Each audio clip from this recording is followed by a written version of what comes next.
காங்கிரஸ் இல்லாத இந்தியா, கழகங்கள் இல்லாத தமிழகம். அப்படின்னா என்ன பொருள்? நீ யோசிச்சு பாருங்க.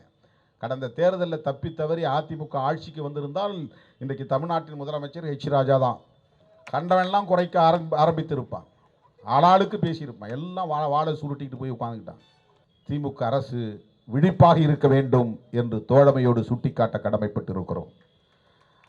சங் பரிவார் அமைப்புகளை சார்ந்தவர்கள், சாதி வெறியர்கள், மத வெறியர்கள் சுதந்திரமாக பேச கூடாது என்று நான் சொல்லவில்லை. ஆனால் அந்த சக்திகள் எட்டி உதைத்தார் 1 லட்சம் என்கிறது. இது எந்த நாட்டு கலாச்சாரம்? இந்த துணிச்சல் எங்கிருந்து வந்தது? வடநாடுகளில் பேசக்கூடிய பேச்சு, சங் பரிவார் கும்பல் பேசக்கூடிய பேச்சு தமிழ்நாட்டில் பிரதிபலிப்பதற்கு காரணம் இங்குள்ள சாதியவாத மதவாத சக்திகள் பிஜேபியோடு கொண்டிருக்கிற உறவுதான், நட்புதான். ராமதாஸை பற்றி நீங்க என்ன நினைக்கிறீங்க அப்படின்னு கேட்டாங்க. அவர் தொடக்க காலத்தில் தன்னை ஒரு மார்க்சிஸ்டாக, தன்னை ஒரு பெரியாரிஸ்டாக, தன்னை ஒரு அம்பேத்கரிஸ்டாக, பெரியாரியவாதியாக, அம்பேத்கரியவாதியாக, மார்க்சியவாதியாக காட்டிக்கொண்டவர். அப்படியே அதை தொடர்ந்திருந்தால், இந்த சமூக நல்லிணக்கத்தை அவர் பேணி பாதுகாத்திருந்தால், அகில இந்திய அளவில் இந்த சமூக நீதி சமூகங்களை எல்லாம் ஒருங்கிணைக்கிற முயற்சியை மேற்கொண்டிருந்தால், இன்னொரு காஞ்சிராமை போல் அவர் தேசிய அளவில் வளர்ந்திருப்பார். அந்த வாய்ப்பை அவர் இழந்துவிட்டார். ஏனென்றால் பிஜேபி விரித்த வலையில், சங் பரிவார் கும்பல் விரித்த வலையில் சோசியல் என்ஜினியரிங் என்கிற அந்த சதி திட்டத்தை கையில் எடுத்துக்கொண்டு களமிறங்கியதன் விளைவாக இன்றைக்கு அவர் 60 சீட்டுக்குள் நாம் வென்றால் போதும் என்று சுருங்கி கிடக்கிறார். 1980 வாக்கில் தேர்தல் அரசியலில் மருத்துவர் ராமதாஸ் அவர்கள் அடியெடுத்து வைத்த போது அவரை தோள்களில் தூக்கி சுமந்தவர்கள் மார்க்சியவாதிகளும் லெனினியவாதிகளும் தான், இடதுசாரிகள் தான். பெரியாரியவாதிகளும் அம்பேத்கரியவாதிகளும் தான். நமக்கு ஒரு மாற்று தலைவர் கிடைத்து விட்டார். திமுக அதிமுக கட்சிகளுக்கு மாற்றாக இவரை உயர்த்தி பிடிப்போம் என்று உயர்த்தி பிடித்தார்கள். அவரும் அப்படி ஒரு தோற்றத்தை கொடுத்தார், நம்பிக்கையை தந்தார். பழனி பாபா போன்றவர்கள் எல்லாம் கூட இருந்தார்கள். ஜான் பாண்டியன், பசுபதி பாண்டியன் போன்றவர்கள் எல்லாம் உடன் இருந்தார்கள். எத்தனையோ அறிவு ஜீவிகள், இடதுசாரி சிந்தனையாளர்கள் எல்லாம் உடன் இருந்தார்கள். இன்றைக்கு நிலை என்ன? எங்கே அவர் கால் தடுமாறியது? சங் பரிவார்கள் விரித்த வலையில் தான் சிக்கினார். பிஜேபி முஸ்லீம் கிறிஸ்தவ வெறுப்பை மத அடிப்படையில் விதைக்கிறது. இவர் அப்படியே அது தலித் வெறுப்பு, திருமா வெறுப்பு என்று மாற்றினார். காப்பி, சோசியல் இன்ஜினியரிங் என்கிற அடிப்படையில் காப்பி அடித்ததன் விளைவு. திருமாவளவன் கொடியை பார்த்தால் அதை அறுத்தெறியுங்கள், வண்டியை பார்த்தால் கல்லெறியுங்கள். ஓட்டுக்காக சோசியல் இன்ஜினியரிங் என்கிற அந்த சதி திட்டத்திற்குள்ளே போய் சிக்கிக் கொண்டார். பிஜேபியோட சேர்றவங்க 5 வருஷத்துல 10 வருஷத்துல தனிநபராகி விடுவார்கள், நீர்த்து போய் விடுவார்கள். ஜெயலலிதா அம்மா இருந்தவர்களும், இந்த அம்மாவோட நமக்கு நிறைய கருத்து முரண்கள் உண்டு, அது வேறு. ஆனால் மோடியா லேடியான்னு கேட்டாங்க தேர்தல், ஒரு நாடாளுமன்ற பொது தேர்தல். மோதி பார்க்கலாமான்னு கேட்டாங்க. இப்போ அண்ணன் ஓபிஎஸ் அவர்களும் அண்ணன் எடப்பாடி அவர்களும் அப்படி பேசுகிற திராணி உண்டா? பேச முடியுமா? பிஜேபி பிடியிலிருந்து அவர்கள் விடுதலையாகி வந்தாலே பெரிய விடுதலை தான், பெரிய பாக்கியம்தான். மாற முடியாது. முதலை வாயில சிக்கிற மாதிரி ஆகிப்போச்சு பிஜேபியின் பிடியில் அதிமுக. நான் குறைத்து மதிப்பிடுவதற்காக சொல்லவில்லை, என்னுடைய அரசியல் பார்வையில் இருந்து நான் சொல்லுகிறேன். பாரதிய ஜனதா கட்சியின் மீது தனிப்பட்ட முறையிலே இருக்கிற கோபமோ வெறுப்போ அல்ல, அவர்களின் உள்ளீடான அரசியலை உணர்ந்ததால் சுட்டி காட்டுகிறேன். அவர்களின் தொலைநோக்கு அரசியல் பார்வையை புரிந்து கொண்டதால் சுட்டி காட்டுகிறேன். அம்பேத்கர் பார்வையில், பெரியார் பார்வையில், மார்க்சிய பார்வையில் அவர்களை உற்று நோக்குவதால் சுட்டி காட்டுகிறேன். இந்துக்களா இஸ்லாமியர்களா என்று அரசியலை மடைமாற்றம் செய்து மதவெறி அரசியலின் மூலம் இன்றைக்கு அங்கே அவர்கள் ஆட்சி பொறுப்பேற்ற நாளில் இருந்து வன்முறை வன்முறை வன்முறை என்கிற ஒரு நிலை ஏற்பட்டிருக்கிறது. பிஜேபியை புரிந்து கொள்வதற்கு இதைவிட வேறு ஒரு சாம்பிள் எதுவும் தேவையில்லை. மக்கள் நல்லிணக்கத்தோடு மதம் சாதி என்கிற பிளவுகள் இல்லாமல் மோதல்கள் இல்லாமல் ஒற்றுமையாக வாழ வேண்டும் என்பதல்ல அவர்களின் நோக்கம். மக்களிடையே இருக்கிற சாதி உணர்வையும் மத உணர்வையும் தங்களுக்கான அரசியல் ஆதாயத்திற்கு எப்படி பயன்படுத்திக் கொள்வது என்பதுதான் சாதியவாதிகளின் நோக்கமும் மதவாதிகளின் நோக்கமும். திமுக, அதிமுக, காங்கிரஸ் போன்ற கட்சிகளும் தேர்தல் களத்தில் அதிகாரத்திற்காக போட்டியிடுகிறார்கள் என்றாலும் கூட அவர்களோடு பாரதிய ஜனதா கட்சியை தேர்தலில் அதிகாரத்திற்காக போட்டியிடக்கூடிய கட்சி என்று அந்த கட்சிகளோடு பொருத்தி ஒப்பிட்டு பார்த்துவிட முடியாது. தேர்தல் அவர்களுடைய நோக்கமாக இருந்தாலும் அரசியல் அதிகாரம் அவர்களுடைய இலக்காக இருந்தாலும் அவர்களின் இறுதி இலக்கு என்பது வேறு. அகண்ட பாரதம் அமைக்க வேண்டும், இந்து ராஷ்டிரம் என்று இந்த தேசத்திற்கு பெயர் சூட்ட வேண்டும், சமூக நீதி என்கிற கோட்பாட்டை அழித்தொழிக்க வேண்டும். அதற்கு தடையாக இருக்கிற தடைக்கல்லாக இருக்கிற புரட்சியாளர் அம்பேத்கர் வகுத்தளித்த அரசியலமைப்பு சட்டத்தை தூக்கி எறிய வேண்டும். இதை யாரும் வெளிப்படையாக அவர்கள் மேடைகளில் பிஜேபி தலைவர்கள் பேச மாட்டார்கள். சங் பரிவார் அமைப்புகளை சார்ந்தவர்கள் அதை பற்றி கொஞ்சமும் கூச்சப்பட மாட்டார்கள், வெளிப்படையாகவே பேசுவார்கள். பாரதிய ஜனதா கட்சியின் கொள்கை கோட்பாடுகள் அல்லது செயல் திட்டங்கள் யாவும் பாரதிய ஜனதா கட்சியின் தலைவர்களால் முடிவு செய்யப்படுவதில்லை, ஆர்எஸ்எஸ் இயக்கத்தின் தலைவர்களால் முடிவு செய்யப்படுகிறது. இப்போ 3 வேளாண் சட்டங்களை திரும்ப பெற்ற நடவடிக்கை கூட மோடியே தனிப்பட்ட முறையில் இந்த முடிவை எடுத்திருப்பார் அல்லது பிஜேபி தலைவர்கள் சேர்ந்து இந்த முடிவை எடுத்திருப்பார்கள் என்று நாம் உறுதியாக சொல்ல முடியாது. பின்னணியிலே சங் பரிவார்களின் திட்டம் இருக்கும் என்கிற உணர்வை ஒவ்வொருவருக்கும் ஏற்படுத்துவதன் மூலம் ஆட்சி அதிகாரத்தை கைப்பற்ற முடியும். பெரும்பான்மைவாதம் அடிப்படையில் ஆட்சி அதிகாரத்தை கைப்பற்றி தொடர்ந்து ஆட்சியை தக்க வைப்பதன் மூலம் இந்த அரசியலமைப்பு சட்டத்தை உதறி எறிந்துவிட முடியும், தூக்கி எறிந்துவிட முடியும் என்பதுதான் அவர்களின் கனவு திட்டம். ஆட்சிக்கு வருவது என்பது நம்மை போல கொஞ்ச நாள் அதிகாரத்தில் இருந்து அந்த அதிகாரத்தை சுவைக்கலாம் என்பதல்ல. பிஜேபிக்காரர்களே அப்படி குறைத்து மதிப்பிட்டு விடாதீர்கள். அவர்கள் வெறும் பவர் மாங்கஸ் அல்ல, அவர்கள் வெறும் அதிகார வெறியர்கள் அல்ல, அவர்கள் சனாதன வெறியர்கள். பாஜகவினுடைய அணுகுமுறை அவன் தேர்தலுக்கான பிரச்சாரங்களை மட்டுமல்ல, இந்த தேசத்தை மீண்டும் 2000 ஆண்டுகளுக்கு பின்னால் இழுத்துச் செல்லுகிற நச்சு கருத்துக்களை பரப்புகிற ஒரு கேம்பெயின். இந்த முஸ்லீம் வெறுப்பு, கிறிஸ்தவ வெறுப்பு என்பது இந்து சமூகத்தின் மீதான பற்றிலிருந்து எழுந்தது என்று கூட சொல்ல முடியாது. இந்து பெரும்பான்மைவாதத்தை பயன்படுத்திக் கொண்டு ஆட்சிக்கு வர வேண்டும் என்பதுதான். ஜிஎஸ்டியால் இந்துக்கள் பாதிக்கப்படவில்லையா? 500 ரூபாய் 1000 ரூபாய் நோட்டுகளால் இந்துக்கள் பாதிக்கப்படவில்லையா? 3 வேளாண் சட்டங்களால் இந்துக்கள் பாதிக்கப்படவில்லையா? அந்த வேளாண் சட்டங்கள் இஸ்லாமியர்களுக்கு மட்டும் பொருந்தும் என்றா எழுதினார்கள்? அந்த வேளாண் சட்டங்கள் கிறிஸ்தவர்களுக்கு மட்டும்தான் என்றா எழுதினார்கள்?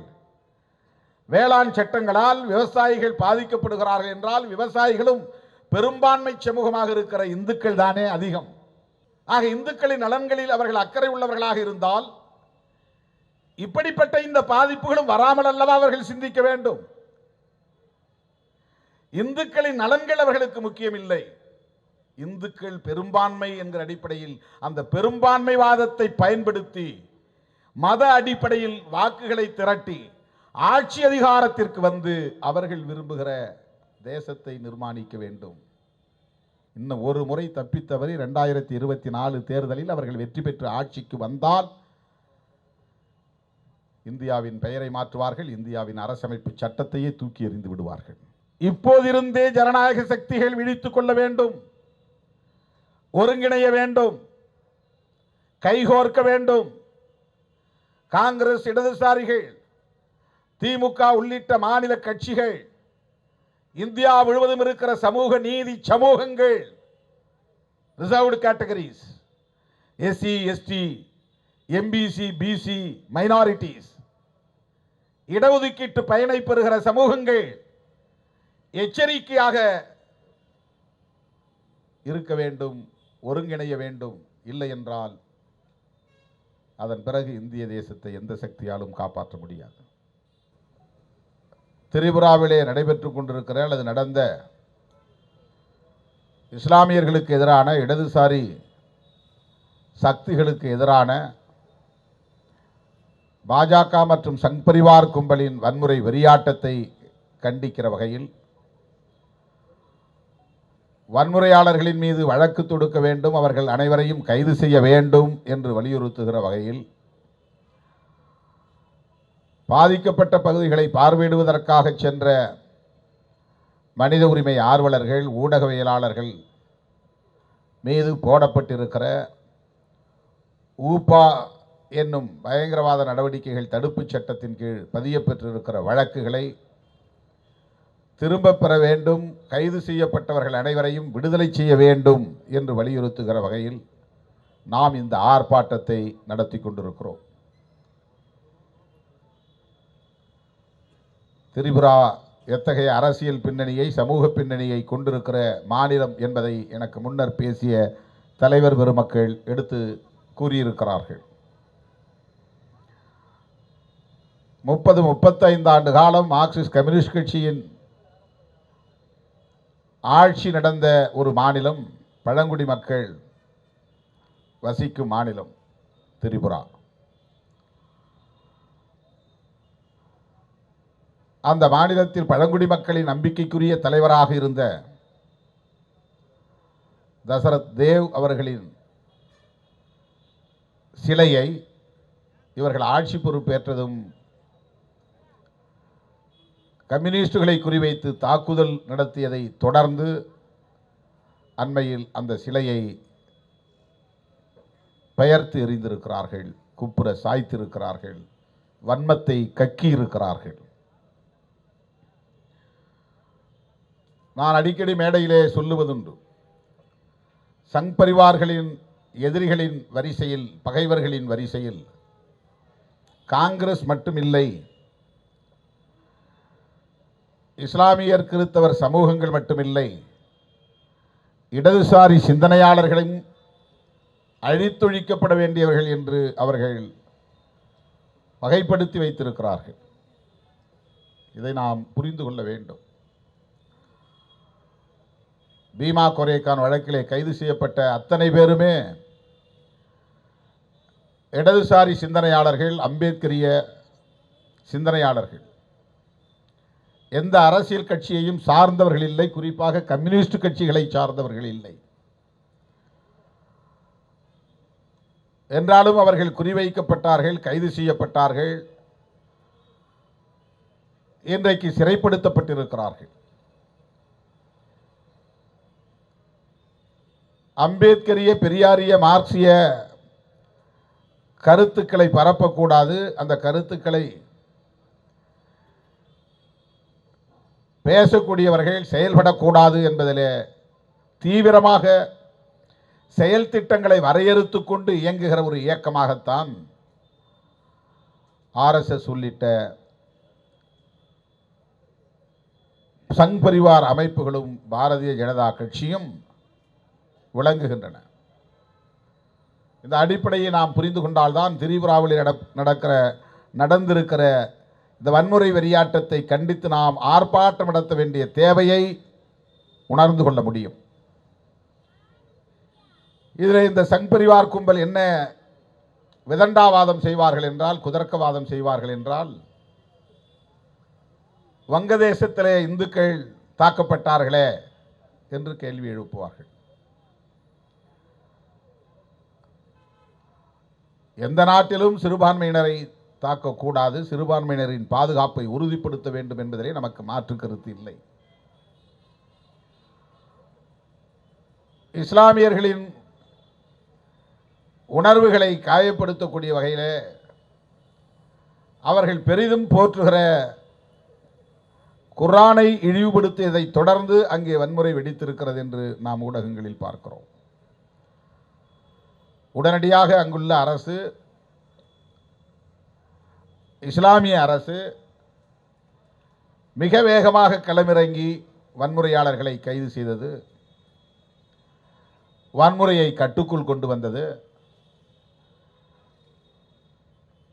அங்குள்ள சிறுபான்மை சமூகமாக இருக்கிற இந்துக்களின் பாதுகாப்பை உறுதி செய்தது என்பதை யாரும் மறுத்துவிட முடியாது, மறைத்துவிட முடியாது.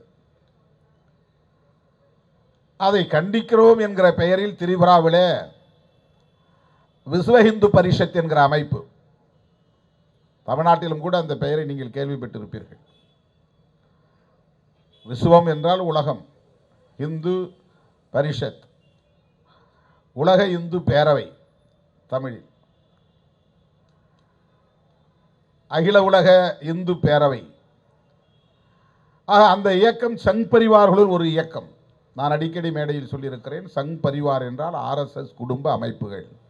சங் என்பது ஆர்எஸ்எஸ்ஐ குறிக்கும், பரிவார் என்பது குடும்பம் என்று பொருள், குடும்பத்தை குறிக்கும். சங் பரிவார் என்பது ஆர்எஸ்எஸ் குடும்ப அமைப்புகள். விஸ்வ இந்து பரிஷத் அதிலே ஒரு அமைப்பு. பஜ்ரங் தல் அப்படின்னா அனுமர் சேனைன்னு பொருள், அனுமான் சேனை. இங்கே கூட அனுமன் சேனை இருக்கு. அது ஒரு குடும்ப அமைப்பு, ஆர்எஸ்எஸ் குடும்ப அமைப்பு. இவர்கள்தான் அங்கே வங்கதேசத்தில் நடந்த வன்முறையை கண்டித்து பேரணி நடத்துகிறோம் என்கிற பெயரில் பேரணியின் போதே வன்முறை வெறியாட்டத்தில் இறங்கினார்கள். மசூதிகள் அடித்து நொறுக்கப்பட்டன, இஸ்லாமியர்களின் வீடுகள் சூறையாடப்பட்டன, கடைகள் சூறையாடப்பட்டன. உங்களுக்கு தெரியும் அவர்கள் எப்படி வன்முறைகளை கட்டவிழ்த்து விடுவார்கள் என்று.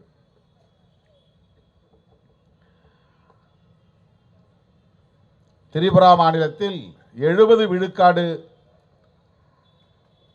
வங்கதேசத்திலிருந்து வந்து குடியேறியவர்கள் தான் வசிக்கிறார்கள் என்று ஒரு புள்ளி விவரம் சொல்கிறது. வங்காளிகள். அதில் 80-90 விழுக்காடு இந்துக்கள் என்று சொல்லப்படுகிறது. அங்கிருந்து வந்து குடியேறியவர்களில் அதிகம் இந்துக்கள். வங்கதேசத்திலிருந்து இந்துக்கள் திரிபுராவுக்கு வந்திருக்கிறார்கள், திரிபுரா மாநிலத்தில் குடியேறி இருக்கிறார்கள். வங்காளிகள் வந்திருக்கிறார்கள், அதில் இந்துக்கள் அல்லாதவர்களும் உண்டு. ஆனால் இந்துக்கள் பெரும்பான்மை. அந்த மாநிலத்தின் பூர்வீக குடிகள் பழங்குடிகள், அவர்களும் இந்துக்கள் தான்.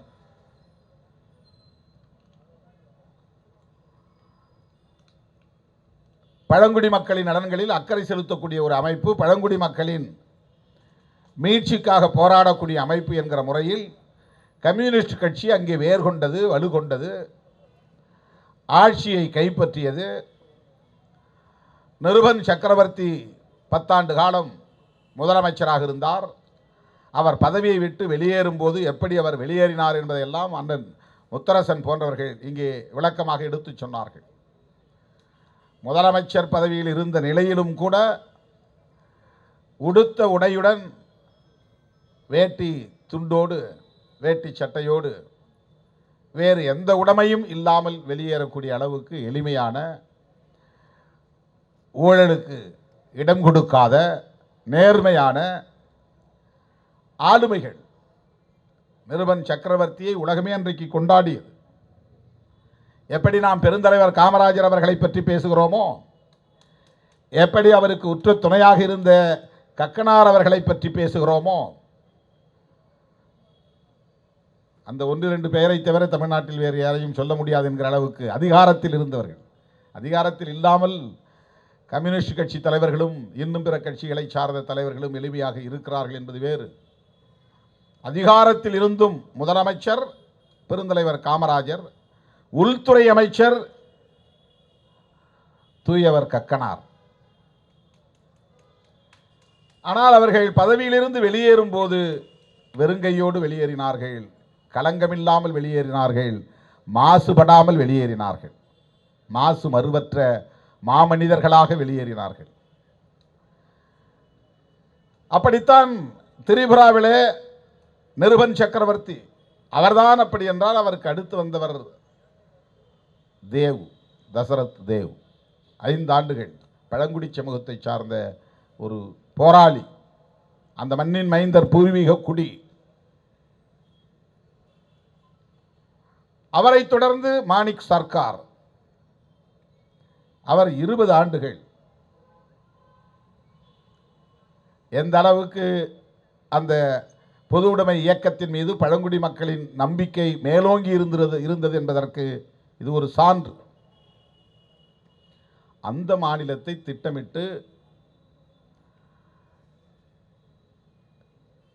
இந்துக்களா இஸ்லாமியர்களா என்று அரசியலை மடைமாற்றம் செய்து மதவெறி அரசியலின் மூலம் இன்றைக்கு அங்கே அவர்கள் ஆட்சி பொறுப்பேற்ற நாளில் இருந்து வன்முறை வன்முறை வன்முறை என்கிற ஒரு நிலை ஏற்பட்டிருக்கிறது.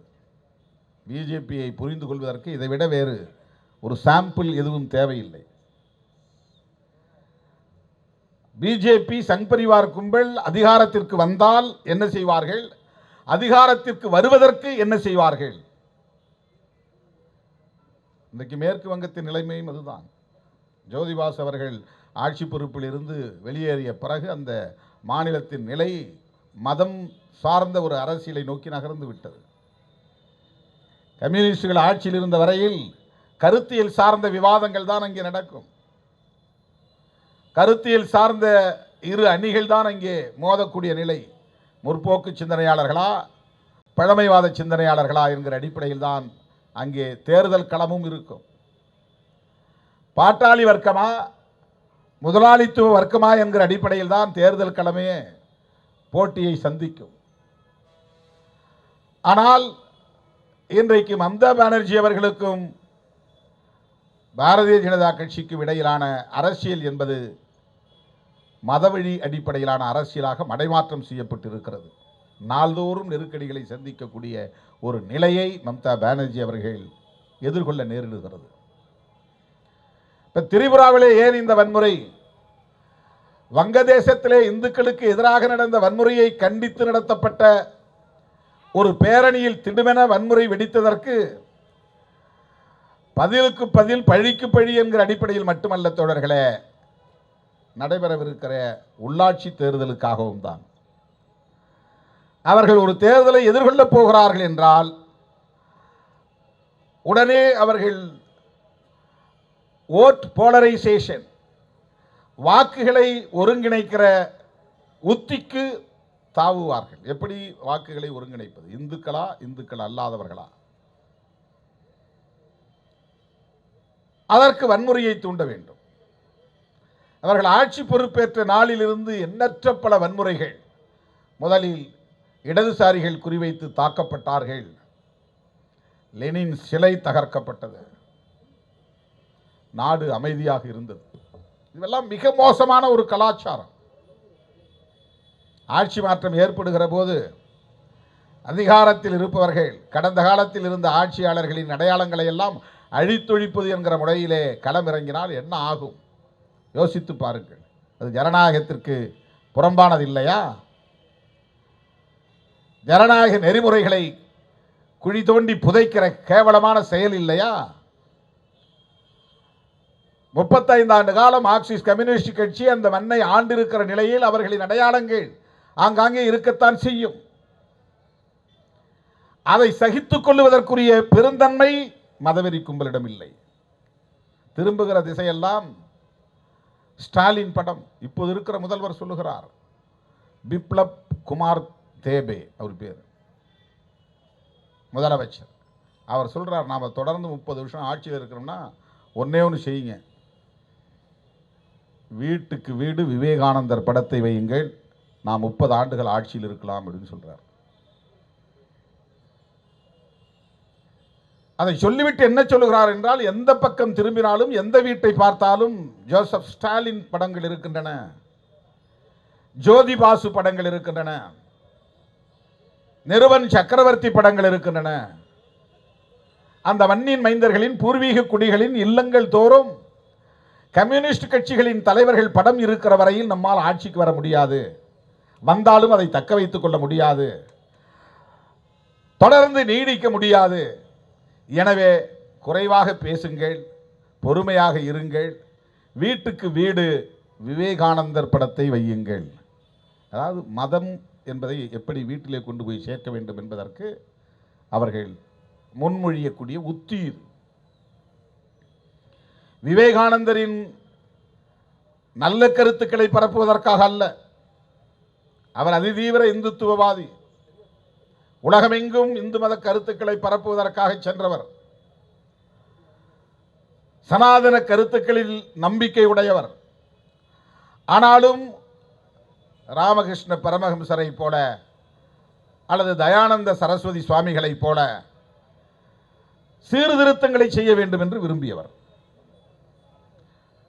இந்து மதத்தை காப்பாற்ற வேண்டும், இந்த சமூக ஒழுங்கு சீர்குலைந்து விடக்கூடாது, அதே நேரத்தில் இந்துக்களை ஒருங்கிணைப்பதற்கு சில சீர்திருத்தங்களை செய்ய வேண்டும். அப்படி சீர்திருத்தங்களை செய்வதற்காக அவர்கள் பால்ய விவாகம் கூடாது என்ற கருத்துக்களை முன்மொழிந்ததுண்டு. ராஜாராம் மோகன் ராய் போன்றவர்கள். ஆரிய சமாஜத்தை நிறுவிய தயானந்த சரஸ்வதி சுவாமிகள், பிரம்ம சமாஜத்தை நிறுவிய ராஜாராம் மோகன் ராய், இவர்களெல்லாம் சின்ன சின்ன சீர்திருத்தங்களை முன்மொழிந்தவர்கள். ஆனால் அதிதீவிரமான சனாதன சக்திகள். விவேகானந்தரும் அந்த வழி வந்தவர். ராமகிருஷ்ண பரமஹம்சரின் சீடர் என்று தன்னை அறிவித்துக் கொண்டவர். உலகமெங்கும் அந்த கருத்துக்களை பரப்பியவர். அவருடைய படங்களை வீட்டுக்கு வீடு வையுங்கள், திரிபுராவில் பிஜேபியின் ஆட்சி 30 ஆண்டுகளுக்கு மேல் நீடிக்கும். அவருடைய நோக்கத்தை நீங்கள் புரிந்து கொள்ள வேண்டும் தோழர்களே. மக்களின் வறுமையை போக்குவதற்காக அவர்கள் சிந்திக்கவில்லை. மக்களை கல்வி அடிப்படையிலே மேம்படுத்த வேண்டும் என்பதற்காக சிந்திக்கவில்லை. மக்களிடத்திலே முற்போக்கான ஒரு கருத்துக்களை பரப்ப வேண்டும் என்கிற எண்ணம் அவர்களுக்கு கிடையாது. மக்கள் நல்லிணக்கத்தோடு மதம் சாதி என்கிற பிளவுகள் இல்லாமல், மோதல்கள் இல்லாமல் ஒற்றுமையாக வாழ வேண்டும் என்பதல்ல அவர்களின் நோக்கம். மக்களிடையே இருக்கிற சாதி உணர்வையும் மத உணர்வையும் தங்களுக்கான அரசியல் ஆதாயத்திற்கு எப்படி பயன்படுத்திக் கொள்வது என்பதுதான் சாதியவாதிகளின் நோக்கமும் மதவாதிகளின் நோக்கமும்.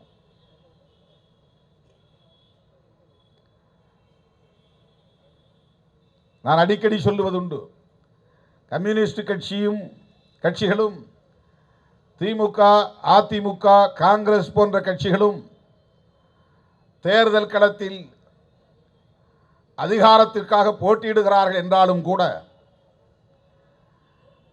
அவர்களோடு பாரதிய ஜனதா கட்சியை தேர்தலில் அதிகாரத்திற்காக போட்டியிடக்கூடிய கட்சி என்று அந்த கட்சிகளோடு பொருத்தி ஒப்பிட்டு பார்த்துவிட முடியாது. அது வெறும் தேர்தலுக்காக, அதிகாரத்திற்காக மட்டுமே காங்கிரஸை போட்டியாக கருதவில்லை, இடதுசாரிகளை போட்டியாக கருதவில்லை, அம்பேத்கர் இயக்கங்களை பகையாக கருதவில்லை. அவர்கள் வெறும் தேர்தலுக்காக மட்டுமல்ல, தேர்தல் அவர்களுடைய நோக்கமாக இருந்தாலும், அரசியல் அதிகாரம் அவர்களுடைய இலக்காக இருந்தாலும், அவர்களின் இறுதி இலக்கு என்பது வேறு. அகண்ட பாரதம் அமைக்க வேண்டும், இந்து ராஷ்டிரம் என்று இந்த தேசத்திற்கு பெயர் சூட்ட வேண்டும், சமூக நீதி என்கிற கோட்பாட்டை அழித்தொழிக்க வேண்டும், அதற்கு தடையாக இருக்கிற, தடைக்கல்லாக இருக்கிற புரட்சியாளர் அம்பேத்கர் வகுத்தளித்த அரசியலமைப்பு சட்டத்தை தூக்கி எறிய வேண்டும். இதை யாரும் வெளிப்படையாக அவர்கள் மேடைகளில் பிஜேபி தலைவர்கள் பேச மாட்டார்கள். சங் பரிவார் அமைப்புகளை சார்ந்தவர்கள் அதை பற்றி கொஞ்சமும் கூச்சப்பட மாட்டார்கள், வெளிப்படையாகவே பேசுவார்கள். எங்கள் கனவு இதுதான் என்பார்கள். ஒன்றை புரிந்து கொள்ள வேண்டும், சங் பரிவார் அமைப்புகளின் அரசியல் அணிதான் பிஜேபி. சங் பரிவார் அமைப்புகளின் அல்லது RSS அமைப்பின் செயல் திட்டம் தான் பிஜேபியின் செயல் திட்டம். இந்த பார்வையோடு நீங்கள் பிஜேபியை பார்த்தால்தான், ஏன் நாம் பிஜேபியை விமர்சிக்கிறோம் அல்லது பிஜேபியின் நடவடிக்கைகளை கண்டிக்கிறோம், ஏன் அச்சப்படுகிறோம், ஏன் நாம் பதறுகிறோம் என்பதை புரிந்து கொள்ள முடியும். பாரதிய ஜனதா கட்சியின் கொள்கை கோட்பாடுகள் அல்லது செயல் திட்டங்கள் யாவும் பாரதிய ஜனதா கட்சியின் தலைவர்களால் முடிவு செய்யப்படுவதில்லை, RSS இயக்கத்தின் தலைவர்களால் முடிவு செய்யப்படுகிறது.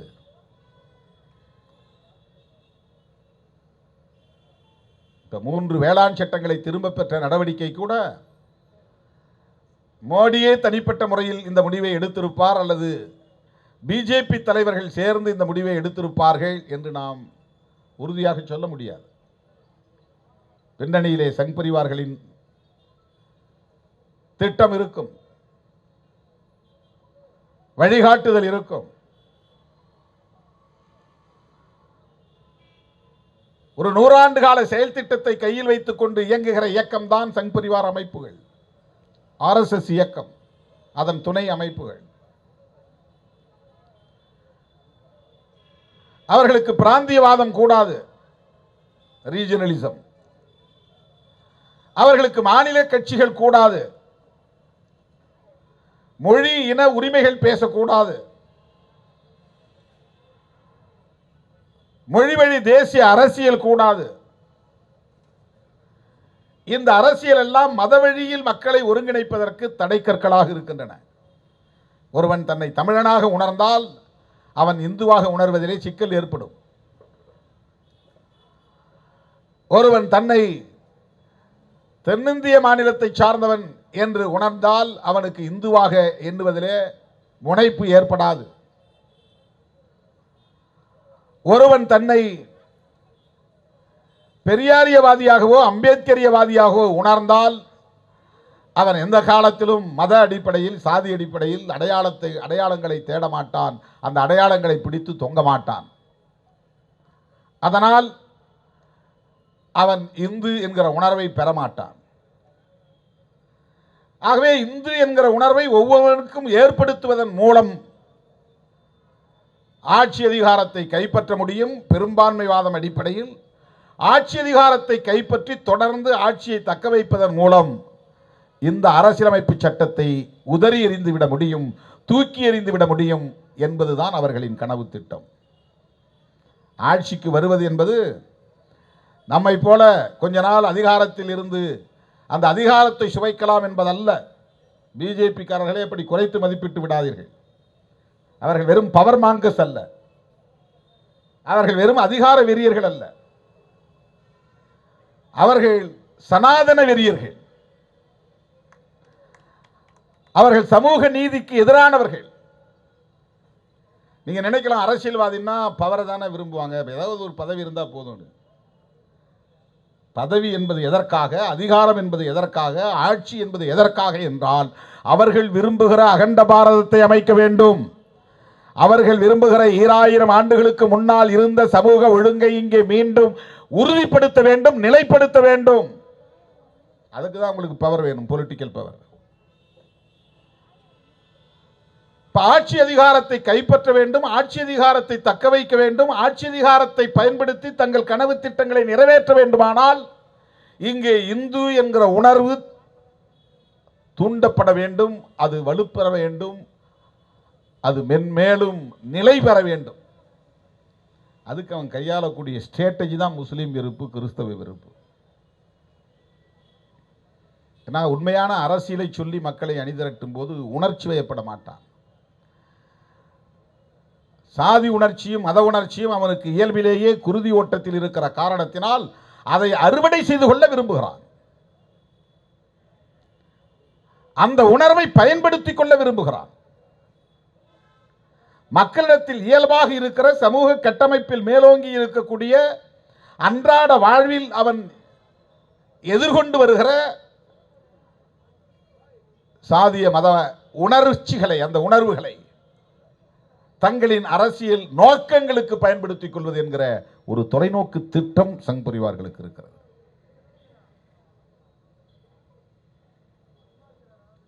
உலகத்தில் எல்லா நாடுகளும் மதம் சார்ந்து இருக்கிற போது ஏன் இந்தியா மட்டும் மதம் சார்ந்து இருக்கக்கூடாது என்று கேள்வியை எழுப்புகிறார்.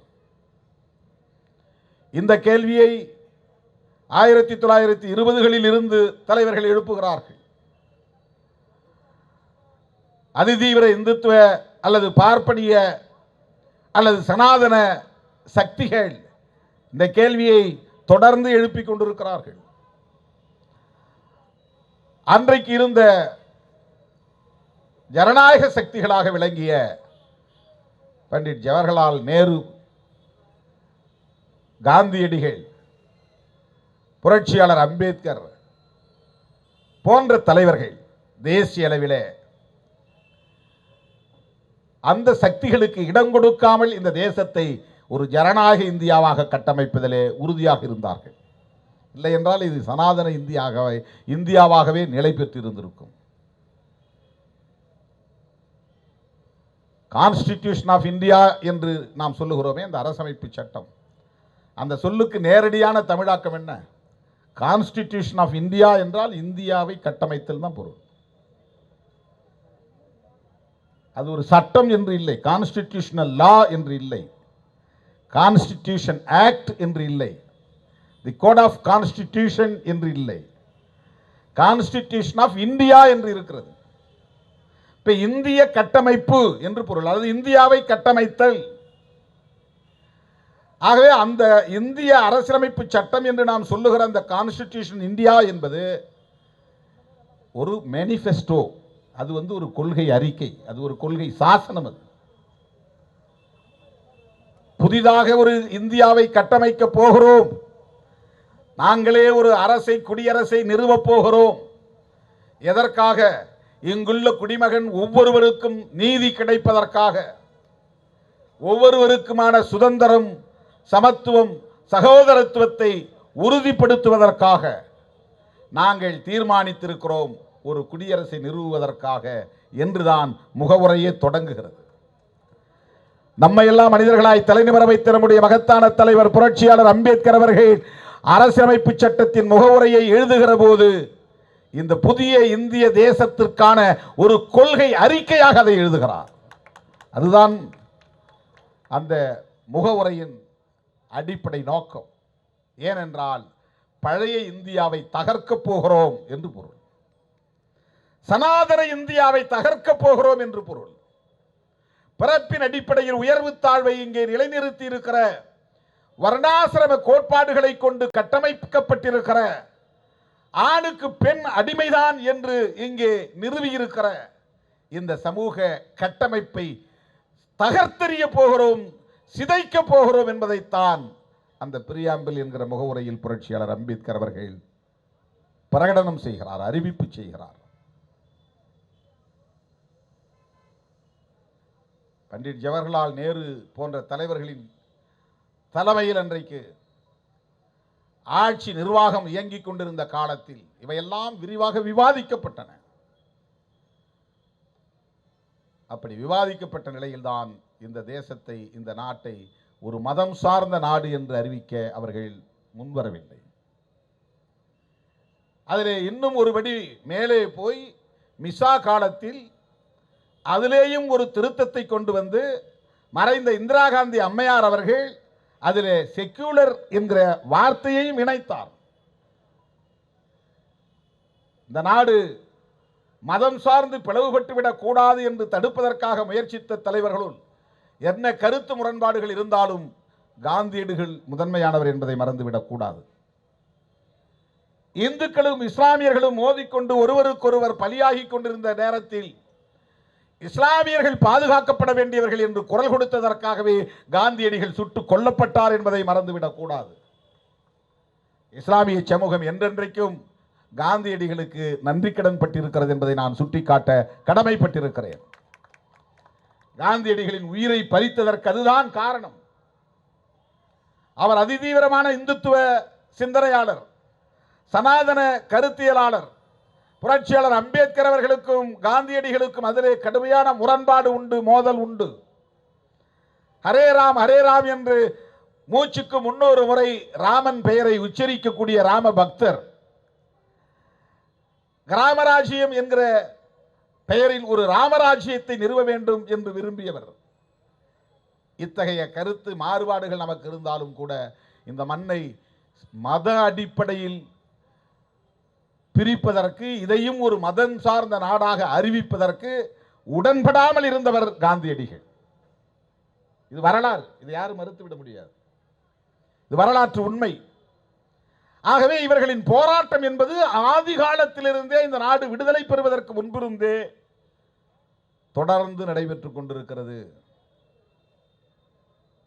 கோல்வாக்கர், அவரை தொடர்ந்து அவருக்கு பின்னால் வந்த அத்தனை பேரும் இதைத்தான் இன்றைக்கு பரப்பிக்கொண்டே இருக்கிறார்கள். ஒவ்வொரு நாளும் இந்த நாள் வரையில் இந்த பணிகளை செய்து கொண்டே இருக்கிறார்கள். நாம் மேடை போட்டு அரசியல் பேசுகிறோம், அவர்கள் வீடு வீடாக சென்று சனாதன கருத்துக்களை பரப்பிக் கொண்டிருக்கிறார்கள். ஆகவே அவர்கள் வெறும் வாக்கு வங்கிக்காக மக்களை திரட்டவில்லை. இப்போ நம்ம வாக்கு வங்கிக்காக எலெக்ஷனில் கேம்பெயின் பண்ணுறோம், நாங்கள் இதை செய்கிறோம், இதை செய்ய போகிறோம், அதை செய்வோம், அது வாக்குறுதிகளை தந்து விவசாயிகளுக்காக இதை செய்ய போகிறோம், தொழிலாளர்களுக்காக இதை செய்ய போகிறோம், மீனவர்களுக்காக இதை செய்ய போகிறோம், உங்களுடைய கோரிக்கைகள் இவை இவை அவற்றையெல்லாம் நாங்கள் கட்டாயம் நடைமுறைப்படுத்துவோம், கல்வியை மேம்படுத்துவோம், வேலைவாய்ப்பை உருவாக்குவோம். இதுவெல்லாம் தேர்தலுக்கான வாக்குறுதிகள், வாக்கு வங்கியை திரட்டுவதற்கான ஒரு முயற்சி. இது சராசரி அரசியல் கட்சிகளின் அணுகுமுறைகள். ஆனால் பாஜகவினுடைய அணுகுமுறை அவன் தேர்தலுக்கான பிரச்சாரங்களை மட்டுமல்ல, இந்த தேசத்தை மீண்டும் 2000 ஆண்டுகளுக்கு பின்னால் இழுத்துச் செல்லுகிற நச்சு கருத்துக்களை பரப்புகிற ஒரு கேம்பெயின். அதை 24 மணி நேரம் செய்து கொண்டிருக்கிறார்கள். தேர்தல் நேரத்தில் மட்டுமல்ல, நம்மை போன்றவர்கள் தேர்தல் நேரத்தில் மட்டும் பேசுவோம். அவர்கள் அடுத்த தேர்தல் வரும் வரையில் காத்திருக்காமல் ஒரு தேர்தல் முடிந்ததும் அடுத்த நாளில் இருந்தே அடுத்த தேர்தலுக்கான கருத்து பரப்பு நடவடிக்கைகளில் இறங்குகிறார்கள். அந்த கருத்து ஆபத்தானது, அவர்களின் கருத்தியல் ஆபத்தானது. ஆகவே இந்த முஸ்லீம் வெறுப்பு, கிறிஸ்தவ வெறுப்பு என்பது இந்து சமூகத்தின் மீதான பற்றிலிருந்து எழுந்தது என்று கூட சொல்ல முடியாது. இந்து பெரும்பான்மைவாதத்தை பயன்படுத்திக் கொண்டு ஆட்சிக்கு வர வேண்டும் என்பதுதான். ஜிஎஸ்டியால் இந்துக்கள் பாதிக்கப்படவில்லையா? 500 ரூபாய் 1000 ரூபாய் நோட்டுகளால் இந்துக்கள் பாதிக்கப்படவில்லையா? 3 வேளாண் சட்டங்களால் இந்துக்கள் பாதிக்கப்படவில்லையா? அந்த வேளாண் சட்டங்கள் இஸ்லாமியர்களுக்கு மட்டும் பொருந்தும் என்றா எழுதினார்கள்? அந்த வேளாண் சட்டங்கள் கிறிஸ்தவர்களுக்கு மட்டும்தான் என்றா எழுதினார்கள்? வேளாண் சட்டங்களால் விவசாயிகள் பாதிக்கப்படுகிறார்கள் என்றால் விவசாயிகளும் பெரும்பான்மை சமூகமாக இருக்கிற இந்துக்கள் தானே அதிகம், சீக்கியர்கள் மட்டுமா?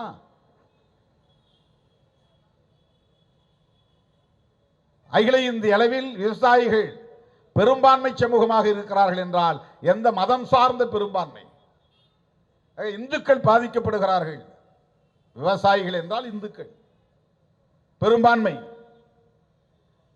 ஆக இந்துக்களின் நலன்களில் அவர்கள் அக்கறை உள்ளவர்களாக இருந்தால் இப்படிப்பட்ட இந்த பாதிப்புகளும் வராமல் அல்லவா அவர்கள் சிந்திக்க வேண்டும்?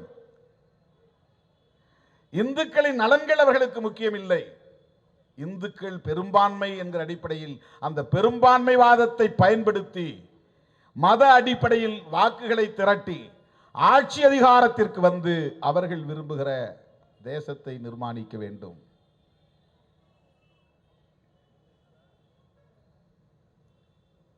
இதனால் எளிய மக்கள் பாதிக்கப்படுவார்கள், சிறுபான்மை சமூகங்கள் பாதிக்கப்படும்.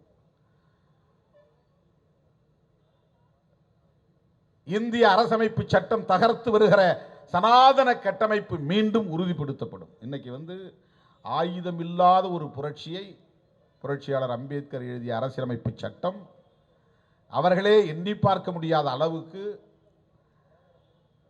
நிகழ்த்தி கொண்டிருக்கிறது. ஒரு அமைதி புரட்சியை நிகழ்த்தி கொண்டிருக்கிறது. அந்த சட்டம்தான் சமூக நீதியை பேசுகிறது, அந்த சட்டம்தான் சமத்துவத்தை பேசுகிறது, அந்த சட்டம்தான் சகோதரத்துவத்தை பேசுகிறது. சனாதனத்தில் சகோதரத்துவத்திற்கு இடமில்லை, சனாதனத்தில் சமத்துவத்திற்கு இடமில்லை, சனாதனத்தில் பெண்களின் மீட்சிக்கு இடமில்லை. ஆகவேதான் நான் சமூக நீதி பக்கம் நின்று விமர்சிக்கிறோம், ஜனநாயகத்தின் பக்கம் நின்று நாம் பேசுகிறோம்.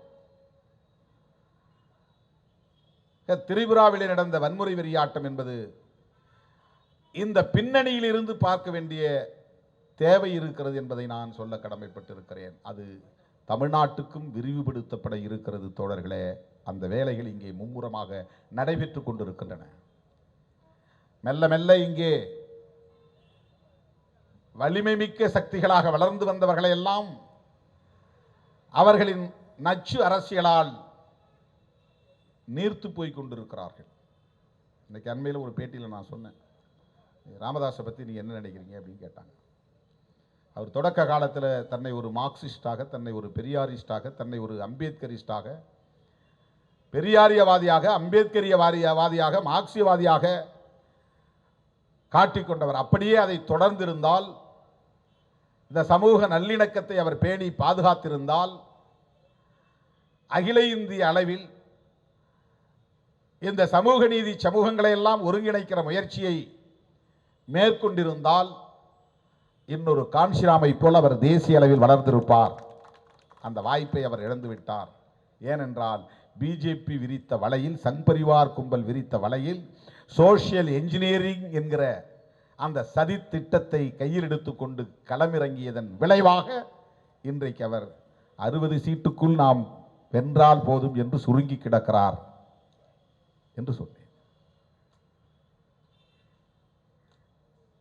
அவரை மார்க்சிஸ்ட்லாம் தூக்கி, இடதுசாரிகள்லாம் தூக்கி கொண்டாடினாங்க. நான் எமர்ஜாய் வரும்போது யாரும் என்ன தோல்ல தூக்கல, நான் தடுமாறி கிடந்தேன். 1980 வாக்கில் தேர்தல் அரசியலில் மருத்துவர் ராமதாஸ் அவர்கள் அடியெடுத்து வைத்த போது அவரை தோள்களில் தூக்கி சுமந்தவர்கள் மார்க்சியவாதிகளும் லெனினியவாதிகளும் தான், இடதுசாரிகள் தான். பெரியாரியவாதிகளும் அம்பேத்கரியவாதிகளும் தான். நமக்கு ஒரு மாற்று தலைவர் கிடைத்து விட்டார், திமுக அதிமுக கட்சிகளுக்கு மாற்றாக இவரை உயர்த்தி பிடிப்போம் என்று உயர்த்தி பிடித்தார்கள். அவரும் அப்படி ஒரு தோற்றத்தை கொடுத்தார், நம்பிக்கையை தந்தார். பழனி பாபா போன்றவர்கள் எல்லாம் கூட இருந்தார்கள். ஜான் பாண்டியன், பசுபதி பாண்டியன் போன்றவர்கள் எல்லாம் உடன் இருந்தார்கள். எத்தனையோ அறிவு ஜீவிகள், இடதுசாரி சிந்தனையாளர்கள் எல்லாம் உடன் இருந்தார்கள். இன்றைக்கு நிலை என்ன? எங்கே அவர் கால் தடுமாறியது? சங் பரிவார்கள் விரித்த வலையில் தான் சிக்கினார். சோசியல் என்ஜினியரிங் என்கிற தவறான அந்த கோட்பாட்டை பிஜேபி லவ் ஜிஹாத் என்கிறது, அதை அப்படியே ஒரு தமிழாக்கி நாடக காதல். பிஜேபி முஸ்லீம் கிறிஸ்தவ வெறுப்பை மத அடிப்படையில் விதைக்கிறது. இவர் அப்படியே அது தலித் வெறுப்பு, திருமா வெறுப்பு என்று மாற்றினார். காப்பி, சோசியல் இன்ஜினியரிங் என்கிற அடிப்படையில் காப்பி அடித்ததன் விளைவு. திருமாவளவன் கொடியை பார்த்தால் அதை அறுத்தெறியுங்கள், வண்டியை பார்த்தால் கல்லெறியுங்கள். ஓட்டுக்காக சோசியல் இன்ஜினியரிங் என்கிற அந்த சதி திட்டத்திற்குள்ளே போய் சிக்கிக் கொண்டார். இன்னைக்கு நிறைய பேர் தமிழ்நாட்டுக்குள்ள ஜாம்பவான்களாக வெளியே வந்தவர்கள் எல்லாம் காணாமல் போய்விட்டார்கள். பிஜேபியோட சேர்றவங்க 5 வருஷத்துல 10 வருஷத்துல தனிநபராகி விடுவார்கள், நீர்த்து போய் விடுவார்கள். அதிமுக அதை நோக்கி போய் கொண்டிருக்கிறது. ஜெயலலிதா அம்மா இருந்தவர்களும் இந்த அம்மாவோட நமக்கு நிறைய கருத்து முரண்கள் உண்டு, அது வேறு. ஆனால் மோடியா லேடியான்னு கேட்டாங்க தேர்தல், ஒரு நாடாளுமன்ற பொது தேர்தலில். மோதி பார்க்கலாமான்னு கேட்டாங்க. இப்போ அண்ணன் ஓபிஎஸ் அவர்களும் அண்ணன் எடப்பாடி அவர்களும் அப்படி பேசுகிற திராணி உண்டா? பேச முடியுமா? பிஜேபி பிடியிலிருந்து அவர்கள் விடுதலையாகி வந்தாலே பெரிய விடுதலை தான், பெரிய பாக்கியம் தான். மாற முடியாது. முதலை வாயில சிக்கின மாதிரி ஆகிப்போச்சு பிஜேபியின் பிடியில் அதிமுக. நான் குறைத்து மதிப்பிடுவதற்காக சொல்லவில்லை, என்னுடைய அரசியல் பார்வையில் இருந்து நான் சொல்லுகிறேன். பிஜேபி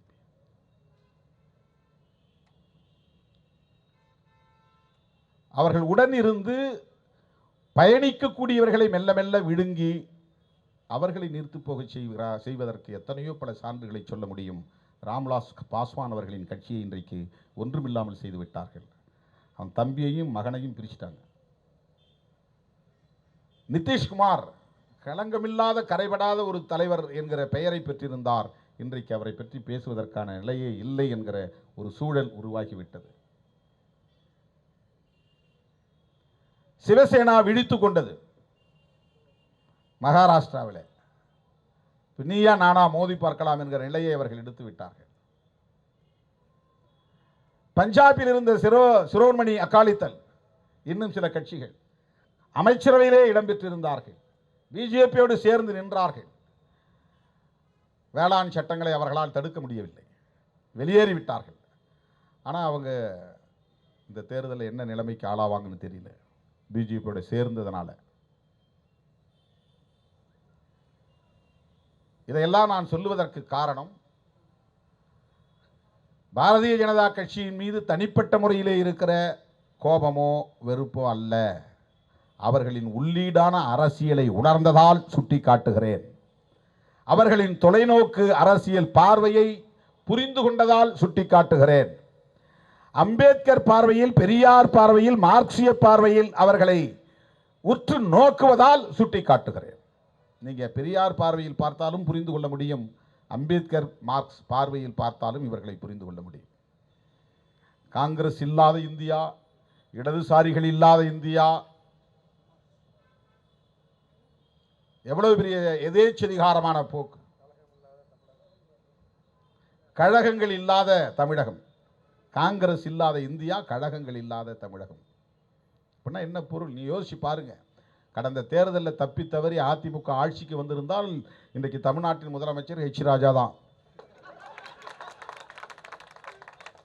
கண்டவெல்லாம் குறைக்க ஆரம்பித்திருப்பான், ஆளாளுக்கு பேசியிருப்பான், எல்லாம் வாழை சுருட்டிட்டு போய் உட்காந்துக்கிட்டான். இப்பவும் சில பேர் வெளியே வந்து செவடால் விடுகிறார்கள். திமுக அரசு விழிப்பாக இருக்க வேண்டும் என்று தோழமையோடு சுட்டிக்காட்ட கடமைப்பட்டிருக்கிறோம். சங் பரிவார் அமைப்புகளை சார்ந்தவர்கள், சாதி வெறியர்கள், மத வெறியர்கள் சுதந்திரமாக பேச கூடாது என்று நான் சொல்லவில்லை. ஆனால் அந்த சக்திகள் எட்டி உதைத்தார் 1 லட்சம் என்கிறது. இது எந்த நாட்டு கலாச்சாரம்? எங்கிருந்து வந்தது இந்த கலாச்சாரம்? யாரால் பரவியது இந்த கலாச்சாரம்? இந்த துணிச்சல் எங்கிருந்து வந்தது? வடநாடுகளில் பேசக்கூடிய பேச்சு, சங் பரிவார் கும்பல் பேசக்கூடிய பேச்சு தமிழ்நாட்டில் பிரதிபலிப்பதற்கு காரணம் இங்குள்ள சாதியவாத மதவாத சக்திகள் பிஜேபியோடு கொண்டிருக்கிற உறவுதான், நட்புதான். தமிழ்நாட்டை பாதுகாத்தாக வேண்டும் என்கிற அடிப்படையிலே அந்த பொறுப்புணர்வோடு தான் நாம் சுட்டி காட்டுகிறோம். எனவே திரிபுராவிலே இன்றைக்கு அவர்கள் வன்முறையில் ஈடுபட்டதற்கு வங்கதேசத்தில் நடந்த இந்துக்கள் மீதான வன்முறையை கண்டிப்பதற்காக என்கிற அடிப்படையில் மட்டுமல்ல, திரிபுராவை எப்போதும் இந்துக்கள் முஸ்லிம்கள் என்கிற அரசியலில், இருமுனை அரசியல் அடிப்படையிலே தக்க வைத்துக் கொள்ள வேண்டும் என்பதுதான். அவர்கள் இந்தியாவையே அப்படித்தான் மாற்ற வேண்டும் என்று விரும்புகிறார்கள். இந்துக்களா சிறுபான்மையினரா? எல்லா மாநிலங்களிலும் இது போன்ற அரசியலையே தொடர்ந்து அவர்கள் விதைக்கிறார்கள். ஆக இந்த இடத்திலே நாம் இஸ்லாமியர்களுக்காக பேசுகிறோம் அல்லது கிறிஸ்தவர்களுக்காக பேசுகிறோம் என்று புரிந்து கொள்ளக்கூடாது. இஸ்லாமியர்களுக்காக பேசுவது உண்மைதான், கிறிஸ்தவர்களுக்காக பேசுவது உண்மைதான். ஆனால் அதைவிட முக்கியமானது இந்த சனாதன கும்பலின் நச்சு அரசியல் ஆபத்தானது என்பதுதான், ஜனநாயகத்திற்கு எதிரானது என்பதுதான். புரட்சியாளர் அம்பேத்கர் அவர்கள் வகுத்தளித்திருக்கிற இந்திய அரசமைப்பு சட்டத்திற்கு எதிரானது என்பதுதான். அதனால்தான் நான் ஒரு பேட்டியில் சொன்னேன், வேளாண் சட்டங்களை மட்டும் திரும்ப பெற்றால் போதாது, சிஏஏ சட்டத்தையும் திரும்ப பெற வேண்டும், முத்தலாக் சட்டத்தையும் திரும்ப பெற வேண்டும், அந்த எலக்ட்ரிசிட்டி பில் என்கிற சட்ட மசோதாவையும் திரும்ப பெற வேண்டும், ஜம்மு காஷ்மீர் மாநிலத்தை 3ஆக உடைத்தெறிந்த சட்டத்தையும் திரும்ப பெற வேண்டும். எல்லாமே அன்கான்ஸ்டிடியூஷனல் தான். எதுவுமே 2 அவைகளிலும் ஜனநாயக பூர்வமாக விவாதித்து பெரும்பான்மை அடிப்படையில் கூட அதை நிறைவேற்றவில்லை. தமக்கு இருக்கிற அதிகார பலத்தை பயன்படுத்தி எதிர்க்கட்சிகள் முழக்கமிட்டுக் கொண்டிருக்கிற போதே அவர்கள் அதை போகிற போக்கில் நிறைவேற்றிவிட்டு போய்விட்டார்கள்.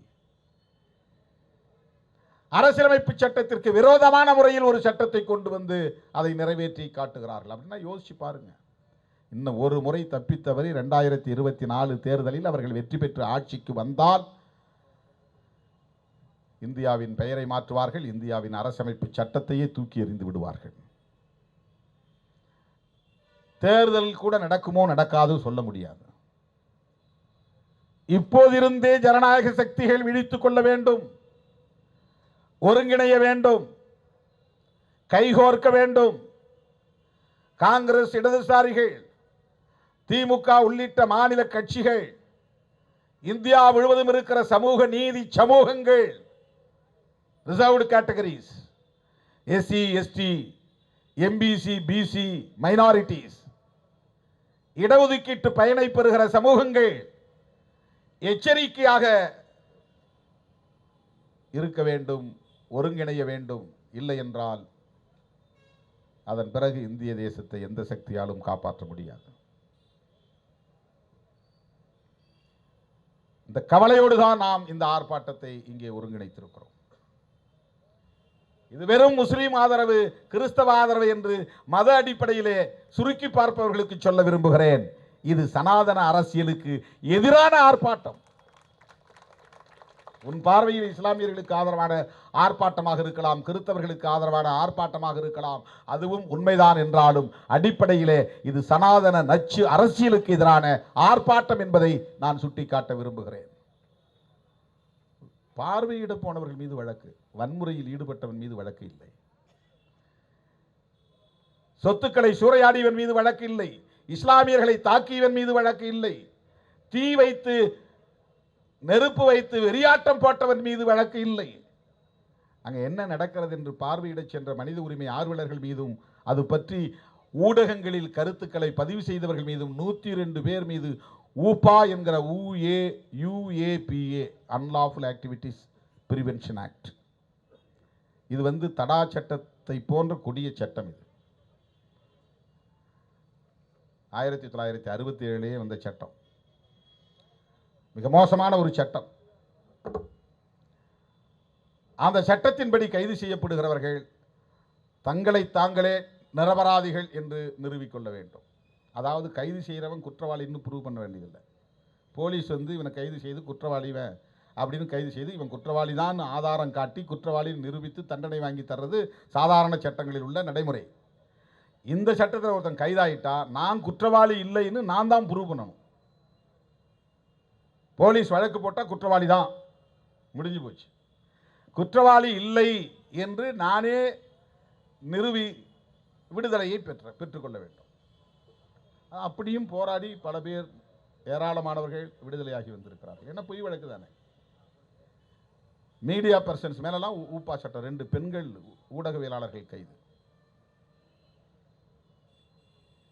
அவர்களை பற்றி அம்பலப்படுத்தினால் ஊப்பா சட்டம் பாயும். பீமா கொரேகான்ல அதுதான் நடந்தது. பேராசிரியர் கல்புர்கி கொல்லப்பட்டது அதனால்தான். கௌரி லங்கேஷ் கொல்லப்பட்டது அதனால்தான். பன்சாரே கொல்லப்பட்டது அதனால்தான். அவங்களாம் யாரும் எந்த கம்யூனிஸ்ட் கட்சியோ அல்லது வேற கட்சியோ கிடையாது. லெஃப்ட் ஓரியன்டட் திங்கர்ஸ், கொஞ்சம் ஜனநாயகத்தை பற்றி சிந்திக்கக்கூடியவர்கள், உழைக்கும் மக்களை பற்றி சிந்திக்கக்கூடியவர்கள், மார்க்சியத்தை, பெரியாரியத்தை, அம்பேத்கரியத்தை பிரதிபலிக்கக்கூடியவர்கள். அதுதான் பிரச்சனை. அந்த மாதிரி சிந்திக்காதேங்கிறான். வீடு தேடி வந்து கொல்லுவேங்கிறான். கைகளில் ஆயுதங்களோடு திரிகிறார்கள். இது போன்று பேசக்கூடியவர்கள் எவராக இருந்தாலும் அவர்களை அழித்தொழிப்போம் என்று சங்கல்பம் எடுத்துக்கொண்டு திரிகிறார்கள். அப்படி ஒரு அரசியல் தொடரக்கூடாது என்கிற கவலையில் இருந்துதான் நாம் இந்த கருத்துக்களை முன்மொழிய இந்த ஆர்ப்பாட்டத்தை ஒருங்கிணைத்திருக்கிறோம். சம்ரிதி சகுனியா, ஸ்வர்ணஜா 2 பேர் பத்திரிகை தளத்தில் பணியாற்றக்கூடிய பெண்மணிகள் ஊப்பாவில் கைதாகியிருக்காங்க. அவங்க அங்கே என்ன நடந்ததுன்னு கண்டுபிடிச்சு எழுதுறது தான். இதுவரையில் 102 பேர் மேலே பாஞ்சிருக்கு. அதில் ட்விட்டர், ஃபேஸ்புக், யூடியூப் சேனலை சேர்ந்தவர்கள் அடங்குகிறார்கள். நீ ட்விட்டரில் போட்டால் கூட கைது செய்வாங்கிறான். 68 ட்விட்டர், 68 பேர் மேலே. திரிபுராவிலே என்ன நடக்கிறது? வெளி உலகத்திற்கு தெரியாத வகையிலே அச்சுறுத்துகிறார்கள். சமூக ஊடகங்களில் பரப்பக்கூடாது என்று தடுக்கிறார்கள். சமூக ஊடகங்களில் பதிவு செய்யக்கூடியவர்களை கூட ஊப்பா சட்டத்திலே கைது செய்கிறார்கள். ஜனநாயகத்திற்கு புறம்பான இந்த போக்குகளை வன்மையாக கண்டிக்கிறோம். சிறுபான்மை சமூகங்களின் மீதான இந்த கொடூரமான தாக்குதல்களை விடுதலை சிறுத்தைகள் கட்சி மற்றும் தோழமை கட்சிகளின் சார்பில் வன்மையாக கண்டிக்கிறோம். அந்த வன்முறை வெறியாட்டத்தில் ஈடுபட்ட சனாதன சக்திகள் மீது வழக்குகளை தொடுக்க வேண்டும், அவர்களை கைது செய்ய வேண்டும் என்று வலியுறுத்துகிறோம்.